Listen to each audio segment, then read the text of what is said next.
తెలంగాణ రాష్ట్రంలో కాంగ్రెస్ ప్రభుత్వము ముఖ్యమంత్రి రేవంత్ రెడ్డి చేస్తున్నటువంటి బీఆర్ఎస్ పై చేస్తున్నటువంటి విష ప్రచారం అది ముమ్మాటికి కుట్రే. రాజ్యాంగం పైన ప్రమాణం చేసినటువంటి ముఖ్యమంత్రి రేవంత్ రెడ్డి గాని, ఇరిగేషన్ మంత్రి అయినటువంటి సివిల్ సప్లైస్ కూడా మంత్రి అయినటువంటి ఉత్తమ్ కుమార్ రెడ్డి గారు రాజ్యాంగం పైన ప్రమాణం చేసినప్పటికీ గాని వారు ఇటీవల ప్రభుత్వ వేదికల పైన కేసీఆర్ గారి గురించి, హరీష్ రావు గారి గురించి, కాళేశ్వరం ప్రాజెక్టు మొత్తమే కూలిపోయింది, పూర్తిగా కూలిపోయింది అనేటువంటి పదాలను ప్రయోగించడం అనేది రాజ్యాంగ విరుద్ధమే. ఇటీవల ఘోష్ గారి కమిషన్ కాళేశ్వరం పైన ఇచ్చినటువంటి నివేదిక ఏదైతే ఉందో ఆ నివేదిక కమిషన్ ఇచ్చినటువంటి రిపోర్టు మాత్రమే తప్ప అది కోర్టు అధికారాలు కలిగినటువంటి ఒక జడ్జి గారు ఇచ్చేటువంటి జడ్జిమెంట్ కానే కాదు.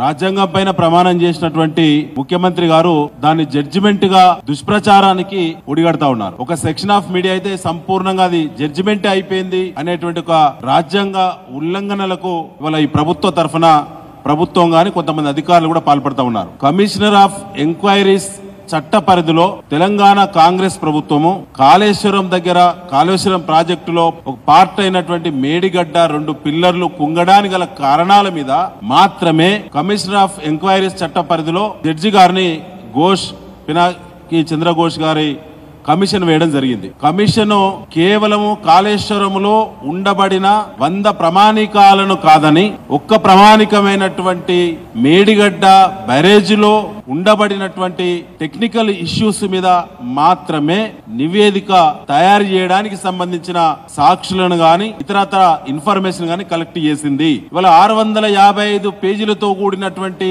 నివేదికను కాంగ్రెస్ పార్టీ ప్రభుత్వం ఇప్పటి వరకు బయట పెట్టకపోవడం అంటేనే ఇవాళ కేవలం 55 పేజీల నివేదిక మాత్రమే అనుకూలమైనటువంటి పదాలున్నటువంటి కూర్పును ఒక కుట్రపూరితంగా తయారు చేసి ఇవాళ విష ప్రచారానికి రేవంత్ రెడ్డి పాల్పడతా ఉన్నాడు. దమ్ముంటే చేతనైతే మీరు దద్దమ్మలు కాకుంటే దొంగ నాటకాలు కాళేశ్వరం పైన మీరు ఆడకుంటే మీకు చిత్తశుద్ధి ఉంటే 655 పేజీల నివేదిక ఇప్పటి వరకు మీడియాకు ఎందుకు అధికారికంగా విడుదల చేయలేదు? కేవలం కొన్ని పేజీలలో ఉండబడినటువంటి కొన్ని కంటెంట్స్ ను వక్రీకరించి మీరు సంతకాలు లేనటువంటి పేపర్లు మాత్రమే ఇప్పటి వరకు నివేదికలు ఉన్నవి. ఘోష్ గారి సంపూర్ణమైనటువంటి నివేదిక ఇప్పటి వరకు బయటికి రాలేదు. కేబినెట్ ముందుకు రానటువంటి నివేదిక 3 రోజుల ముందే మీడియాలో ఎట్లా వస్తది? ఇది కుట్ర కాదా? అంటే కాళేశ్వరం ప్రాజెక్టు భవిష్యత్తు గురించి ఆలోచన లేదు. ఇవాళ మిగతా 100% కాళేశ్వరం ప్రాజెక్టు సంబంధించినటువంటి మిగతా ఇప్పటిదాకా ప్రకటించిన రిజర్వాయర్లు గాని అదేవిధంగా టన్నల్స్ గాని అనేక రకాల మరి నిర్మాణాలన్నీ కూడా సేఫ్ గా ఉన్నవి. వాటి గురించి విచారణ ఎందుకు చేయలేదు?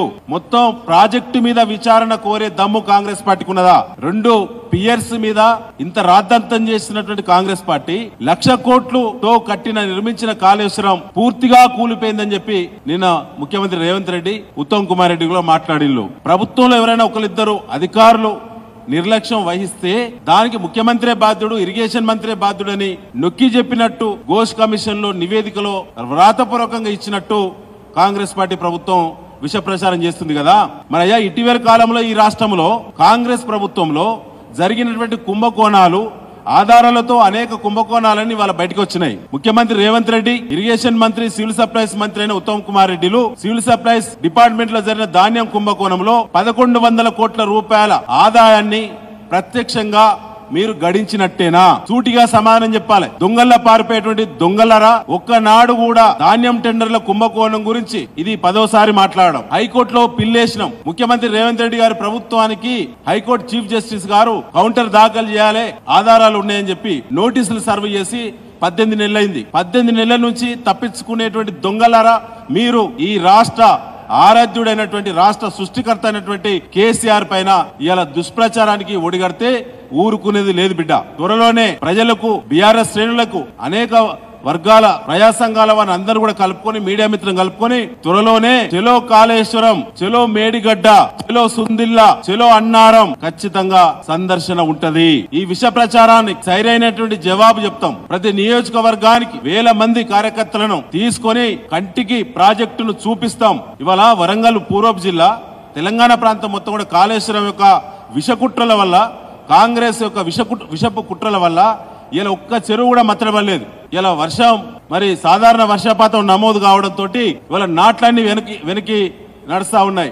ఒక మంత్రికి సోయున్నదా? ఒక అధికార పార్టీ ఎమ్మెల్యేలకు బుద్ధి ఉందా? ఎక్కడైనా సాగునీటి సమీక్ష జరిగిందా? ఇలా కేవలం కేసీఆర్ గారి మీద విష ప్రచారం చిమ్మడానికి కోసం మాత్రమే కాళేశ్వరం ప్రాజెక్టు మొత్తాన్ని కూడా ఫనంగా పెడుతున్నారు. తెలంగాణ రైతులారా ఆలోచించండి. ఇలా అందరం కలిసి కాళేశ్వరం మీద వచ్చే దమ్ముందా కాంగ్రెస్ పార్టీకి? రారు. దొంగలను తప్పించుకోపోతారు. కేవలం మీడియా లీకులు తప్ప, ఫేకులు వార్తలు తప్ప ఎక్కడ కూడా ఆధారాలతో కూడినటువంటి ఒక్క అంశం కూడా నిలబడలేదు. ఇలా కమిషనర్ ఆఫ్ ఎంక్వైరీస్ చట్ట పరిధిలో నియమించబడ్డ కమిషన్ బాధ్యత నిర్వహించిన ఘోష్ గారిది వారు ఇచ్చింది కేవలం నివేదిక మాత్రమే. అది ఏకపక్ష నివేదిక. పాపం వారికి కాంగ్రెస్ పార్టీ వాళ్ళు చెప్పింది వినబడచ్చు, కేసీఆర్ గారి వ్యతిరేకులు చెప్పింది మాత్రమే వినబడచ్చు, మిగతా సమయంలో వారికి వినబడకపోవచ్చు. ఆ నివేదిక అదే చెప్తా ఉన్నది. ఎందుకంటే ఇలా కేబినెట్ ఆమోదం లేదన్నారు. నిన్న కేబినెట్ ఆమోదం ఉన్నట్టు పేపర్స్ అన్ని కూడా నిన్న డిస్ప్లే చేసిళ్ళు మా హరీష్ రావు గారు మాజీ మంత్రివర్యులు. అదేవిధంగా నీటి లభ్యత గురించి అక్కడ ప్రత్యేకంగా కేంద్ర మాజీ మంత్రివర్యులు జలవనరుల శాఖ నిర్వహించిన ఉమాభారతి గారి స్టేట్మెంట్ ను ముఖ్యమంత్రి రేవంత్ రెడ్డి అదేవిధంగా ఇలా మరి ధాన్యం టెండర్ల దొంగ అయినటువంటి ఉత్తమ్ కుమార్ రెడ్డిలు తప్పుడు నివేదికను మొన్న మీడియా సమావేశంలో చూపెట్టిళ్ళు. కేబినెట్ సమావేశంలో కాళేశ్వరం ప్రాజెక్టు నిర్ణయించినటువంటి అతిపెద్ద నిర్ణయం ఇవాళ పేపర్లను మాయం చేసే కుట్ర చేస్తా ఉన్నారు కాంగ్రెస్ పార్టీ. ప్రభుత్వం మీ దగ్గర ఉందని చెప్పి మీరు ఇలా ఫైల్స్ మాయం చేయొచ్చు కాక రేపు వచ్చేది మేమే బిడ్డ, మీరిప్పుడు చేసేటువంటి ప్రతి కుంభకోణం కూడా మళ్ళీ మీకు తప్పక సమాధానం చెప్పాల్సిన పద్ధతిలో బీఆర్ఎస్ పార్టీ కేసీఆర్ గారు చెప్తారు. ఇవాళ మేము ఒకటే హెచ్చరిక చేస్తా ఉన్నాం, మీరేదన్నా ఉంటే న్యాయ పరిధిలో అది న్యాయ వ్యవస్థను అవమానించడం అని చెప్పి ఉత్తమ్ కుమార్ రెడ్డి మాట్లాడుతున్నారు. నిన్న అసలు జడ్జి గారి పరిధి ఏంటి, కోర్టు పరిధి ఏంటి? కోర్టుకు జడ్జి గారికి, కోర్టులో బెంచ్ పై కూర్చున్న జడ్జి గారికి ఉండేటువంటి అధికారాలు కమిషనర్ ఆఫ్ ఎంక్వైరీస్ చట్ట పరిధిలో ఒక ప్రభుత్వం నియమించిన ఒక అంశంపై నియమించిన ఘోష్ గారికి ఆ అధికారం ఉంటదా? వారిచ్చింది రిపోర్టు మాత్రమే, వారిచ్చింది జడ్జిమెంట్ కాదు. కానీ దీన్ని ఏ విధంగా దుష్ప్రచారం చేస్తా ఉన్నాడు రేవంత్ రెడ్డి, ఉత్తమ్ కుమార్ రెడ్డిలు. బిడ్డ మీ బండారం ఇంకా చాలా ఉన్నాయి ఈ మధ్యలో బయటపడేటి. ఇవాళ మీరు దుష్ప్రచారం మాత్రమే చేస్తా ఉన్నారు ప్రభుత్వంలోకి వచ్చి. మార్పు అంటే మీరు కేవలం కేసీఆర్ గారి కుటుంబాన్ని, బీఆర్ఎస్ పార్టీని ఖతం చేసేటువంటి కుట్రలు వీలైనంత వరకు మీరు అమలు చేసే ప్రయత్నం చేస్తా ఉన్నారు. కానీ కేసీఆర్ అయినా బీఆర్ఎస్ అయినా తెలంగాణ ప్రజలాస్తి, తెలంగాణ ప్రజలను నువ్వు ఢీకొనడం నిన్నుంచి కాదు. ఒక చిన్న మార్పులో భాగంగా, ఒక చిన్న వ్యవస్థలో భాగంగా చిన్నోడివి ముఖ్యమంత్రి అయినావు, అది టెక్నికల్ గా అయినావు అంతే. అప్పుడు ఉండేటువంటి పరిస్థితులు, నువ్వు చేసినటువంటి చిల్లర ఎత్తుగడలు, చిల్లర మాటలు, చిల్లర హామీలతోటి ఇలా సీట్ల కూర్చోగానే నువ్వు చిల్లర కుట్రలకు నువ్వు తెరలేపుతున్నావు. ఖచ్చితంగా ఎన్నడైనా, ఆనాడు ఈనాడు ఏనాడైనా కేసీఆర్ గారి తెలంగాణ రైతులకు, తెలంగాణ ప్రజలకు శ్రీరామ రక్ష అని చెప్పి నేను మరొకసారి తెలియజేస్తూ, ఇవాళ ముఖ్యమంత్రి రేవంత్ రెడ్డి గాని, ఉత్తమ్ కుమార్ రెడ్డి గాని మాట్లాడేటువంటి మాటలు ఏవైతే తప్పుడు సమాచారాన్ని పత్రికా సమావేశం ద్వారా, కేబినెట్ వేదిక ద్వారా, సెక్రటరియట్ లో ఉన్న ప్రభుత్వ వేదిక ద్వారానే మొన్న చూపెట్టినటువంటి ఆధారాలన్నీ కూడా శుద్ధ తప్పు. వాళ్ళ మీద చీటింగ్ కేసు పెట్టాలని ముఖ్యమంత్రి రేవంత్ రెడ్డి, ఉత్తమ్ కుమార్ రెడ్డి మీద. ఎందుకంటే తెలంగాణ ప్రజలను వంచి అబద్ధాలు ప్రచారం చేసి అబద్ధపు నోట్స్ను మీడియా ముందు ప్రవేశపెట్టినటువంటి ఆ ఇద్దరి మీద చీటింగ్ కేసు పెట్టాలని రాజ్యాంగ పరిచిన కోర్టు పరిధి ఏందో, జడ్జి గారికి ఉండే అధికారం ఏందో తెలియకుండా వాళ్ళని పంచాయతీలకు లాగుతున్నటువంటి వాళ్ళపైన రాజ్యాంగపరమైన చర్యలు కూడా చేపట్టాలని బీఆర్ఎస్ పార్టీ డిమాండ్ చేస్తా ఉంది.